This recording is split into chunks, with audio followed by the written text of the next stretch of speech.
14 अगस्त 1947 को एक देश के रूप में पाकिस्तान का जन्म तो हुआ, लेकिन वहां लोकतंत्र कभी जवान नहीं हो सका। इतिहास रहा है कि पाकिस्तान का अधिकतर समय सैन्य शासन के तले गुजरा। पाकिस्तान के लोकतंत्र का इतिहास अंधेरे से भरा है और भविष्य उससे भी ज्यादा अंधकारमय दिखाई दे रहा है।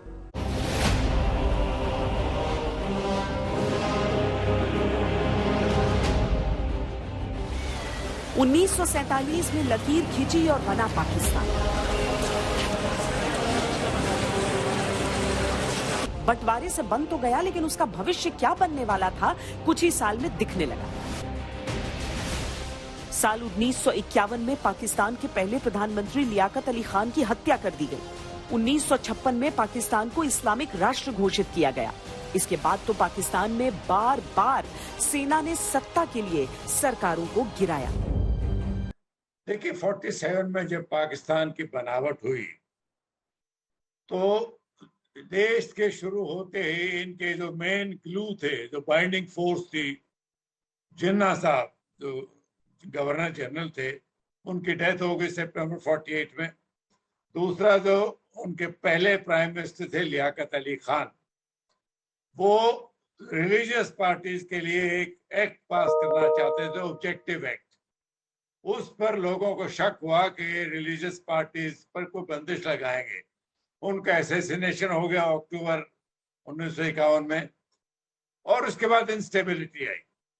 तो पाकिस्तान जो कि बहुत एक एग्रीकल्चरल कंट्री था, जो रिच था, लेकिन पॉलिटिकली बैकवर्ड था। जब ये देश बनने से पहले भी ये रीजन जो इंडियन सब कॉन्टिनेंट का था, पॉलिटिकली और एजुकेशनली बैकवर्ड था। तो उसमें जो पढ़े लिखे लोग थे, वो या तो आर्मी में थे पाकिस्तान के या ब्यूरोक्रेसी में, उन्होंने मिलके सत्ता को संभाला। तो पावर में आर्मी की शुरुआत वहीं हुई थी। दूसरा, 1956 और 58 के बीच में बहुत इंस्टेबिलिटी रही पाकिस्तान में, और 4 प्रधानमंत्री बदली हुई उस 2 साल में। 1958 में पाकिस्तान के सेना प्रमुख अयूब खान ने सत्ता अपने कब्जे में ले ली और देश में मार्शल लॉ लगा दिया। इसके बाद 1960 में वो देश के राष्ट्रपति बन गए। अयूब खान के इस्तीफे के बाद 1969 में जनरल याहिया खान सत्ता पर काबिज हुए।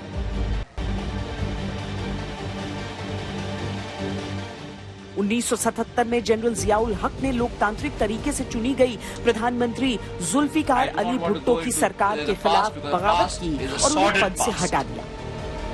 It's a bad past, it's a terrible past. I don't want to say what impediments were placed for us to come to an understanding between Eastern Pakistan after the elections. Pakistan में एक बार फिर से सेना शासन आ गया। पूर्व प्रधानमंत्री भुट्टो को 1979 में फांसी पर लटका दिया गया। मिस्टर भुट्टो की हुकूमत खत्म हो चुकी है। सारे मुल्क में मार्शल लॉ नाफिज कर दिया गया है। कौमी और सूबाई असेंबलियां तोड़ दी गई हैं। सूबाई गवर्नर और वजीर हटा दिए गए हैं। अलबत्ता आइन को मनसूख नहीं किया गया है। इसके बाद हिस्सों पर अमल दरामद रोक लिया गया है। 1999 में करगिल युद्ध में पाकिस्तान सेना हारी और जनरल परवेज मुशर्रफ ने नवाज शरीफ को सत्ता से बेदखल करके पाकिस्तान की कमान अपने हाथ में ले ली।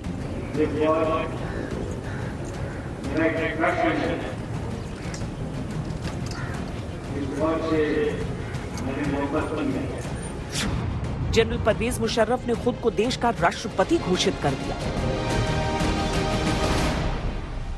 Dear brothers and sisters, your armed forces have never and shall never let you down, inshallah. We shall preserve the integrity and sovereignty of our country to the last drop of our blood.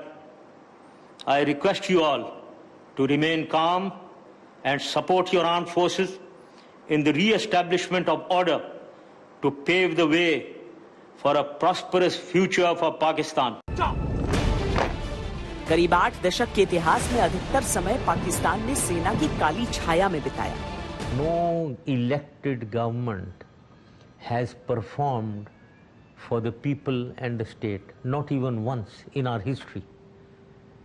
while the military men, whoever they were, in their period, Pakistan has gained in all socio-economic activities. Pakistan सेना अपने देश को ही exploit कर रही है और मेरे को याद है वहां पर मेरे को कई जो अफगानिस्तान में जो पाकिस्तानी सिविलियंस होते थे वो बताते थे, हम तो इनफॉर्मली कई बार मिलते थे, तो वो बोलते थे कि वो तो रिग्रेट करते हैं कि हिंदुस्तान और पाकिस्तान का पार्टीशन क्यों हुआ, और वो बोलते थे हमारी सेना ही हमको तंग कर रही है, मतलब फिजिकल तंग नहीं, मतलब वो पैसा बना रही है और खुद मजे कर रही है और खुद अच्छे प्लम अपॉइंटमेंट्स में बात चले जाते हैं, अच्छी कंट्रीज में सेटल हो जाते हैं।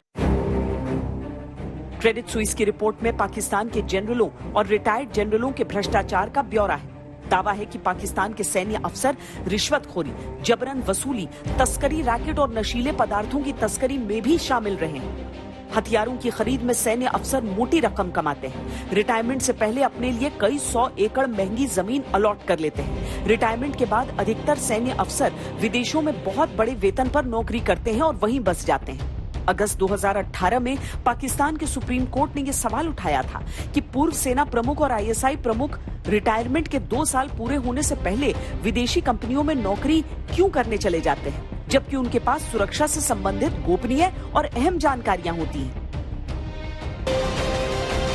पाकिस्तान में सेना का अधिकारी होना, अघोषित रूप से देश की सरकार होना और दौलतमंद होना